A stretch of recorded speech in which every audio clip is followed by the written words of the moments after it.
Di masa pandemi COVID-19 sekarang ini, segala aspek kehidupan manusia menjadi berubah, menyesuaikan diri dengan kebijakan pemerintah, yakni kebijakan physical distancing.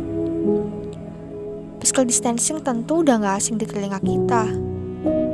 Kita sering menyebutnya dengan jaga jarak. Manusia diminta untuk tidak berdekatan satu sama lain. Ini nih yang kemudian merubah berbagai aspek yang semula dilakukan secara tatap muka.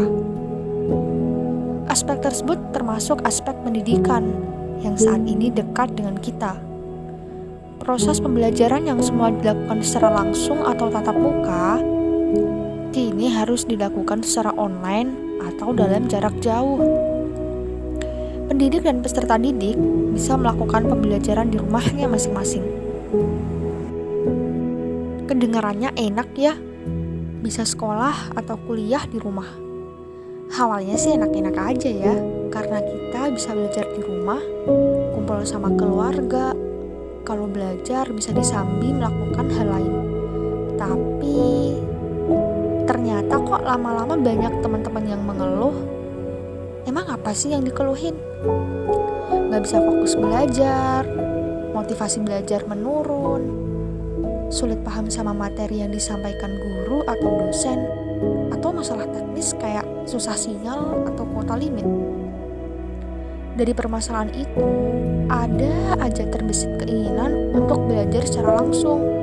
Kayak dulu tuh, pas sebelum ada corona, kita bisa ketemu sama teman-teman, bisa bersua dan bertatap muka. Vibe-nya beda gitu loh kalau kita belajar secara langsung di tempatnya. Gak kayak sekarang kan? Terus gimana dong? Secara kita belum bisa melakukan pembelajaran secara langsung kayak gitu. Nah, berikut ini nih aku bakal kasih beberapa tips yang mungkin bisa teman-teman coba lakuin nih. Tapi sebelumnya aku mau kasih pendapat dulu bahwa kemungkinan besar kenapa kita sebagai pelajar suka merasa bosen dan sulit gitu pas melakukan pembelajaran online. Penyebabnya adalah kita belum mempersiapkan diri kita secara utuh guna melaksanakan pembelajaran online. Maka dari itu, kali ini aku bakal kasih tips-tips how to study at home. Oke, pertama, kita harus memposisikan tubuh siap di tempat yang nyaman. Tempat yang nyaman idealnya itu ya ada meja dan kursi buat tempat kamu belajar. Entah pas lagi virtual meeting ataupun pas lagi ngerjain tugas.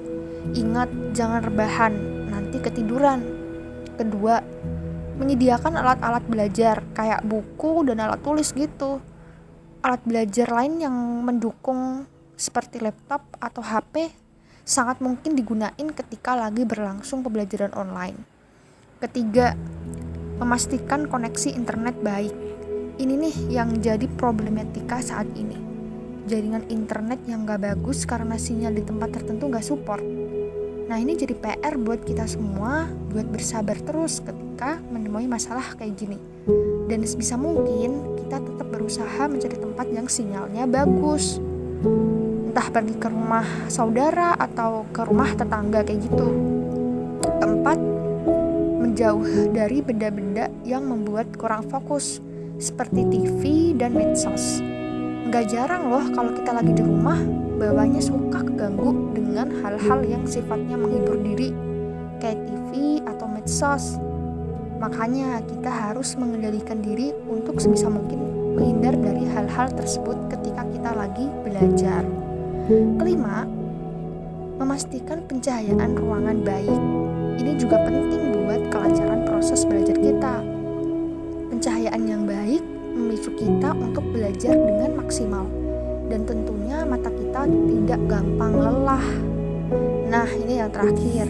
Yang keenam, selalu jaga kesehatan fisik dan mental. Kalau lelah, ya istirahat. Jangan lupa selalu apresiasi diri. Penting banget ini jadi perhatian utama kita. Ketika menyangkut kesehatan, baik fisik maupun mental kita cenderungnya abai gitu. Dan itu gak baik. Padahal hal ini tuh mempengaruhi banget dalam proses belajar kita. Dengan menjaga kesehatan fisik, kita bisa lebih fokus dan gampang untuk memahami suatu pelajaran. Menjaga kesehatan mental juga penting agar kita tidak merasa merasa kebingungan atau frustasi di saat masa-masa sulit kayak gini. Nah, salah satu cara buat menjaga kesehatan mental kita ya dengan selalu mengapresiasi diri atas proses-proses yang udah dilalui, sekecil apapun itu. Nah, terus berkaitan dengan poin terakhir tadi tuh, aku bakal bahas sedikit ya. Kadang nih kita rasanya pas habis belajar kok nggak paham, sedangkan teman-teman lain kayak bisa langsung paham gitu. Terus kita langsung mengasumsikan sendiri bahwa diri kita nggak mampu dan kita terlalu bodoh dibandingin teman-teman kita. Buntutnya adalah kita ngerasa sedih, bingung, dan bahkan bisa gak semangat lagi untuk belajar. Bener kan? Aku juga sama, pernah ngerasa kayak gitu. Padahal jika dipikir lagi, ya teman-teman kita juga merasakan kesulitan yang sama di masa ini. Hanya aja kita tuh gak melihat kesulitan yang mereka hadapin gitu, bagaimana emosi mereka dan lain sebagainya. Nah, maka dari itu perlu deh kita itu kasih sugesti ke otak kita bahwa kesulitan itu nikmat. Ya kesulitan apa? Kesulitan tadi tuh yang aku sebutin tentang kayak gak paham sama pelajaran, susah bangun motivasi dan sebagainya. Gak ada kesulitan ya berarti kita gak bisa belajar. Di tengah keterbatasan kayak gini menuntut kita untuk terus mikir. Kita pun terus belajar, dan meskipun ujung-ujungnya masih aja ada kesulitan, ya dinikmati aja, gak perlu dipaksa. Ini menyadarkan kita bahwa kita itu manusia biasa yang enggak sempurna. Jadi dinikmati aja kesulitannya, sambil tetap berpikir positif. Aku jadi keinget sama bukunya Carol S. Dweck yang judulnya itu Mindset.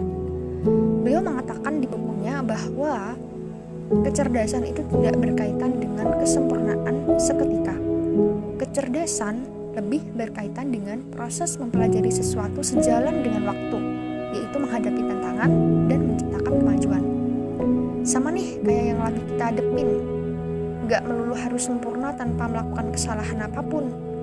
Kita cerdas saat kita mampu menghadapi tantangan dan melaluinya meskipun dengan berbagai kesulitan.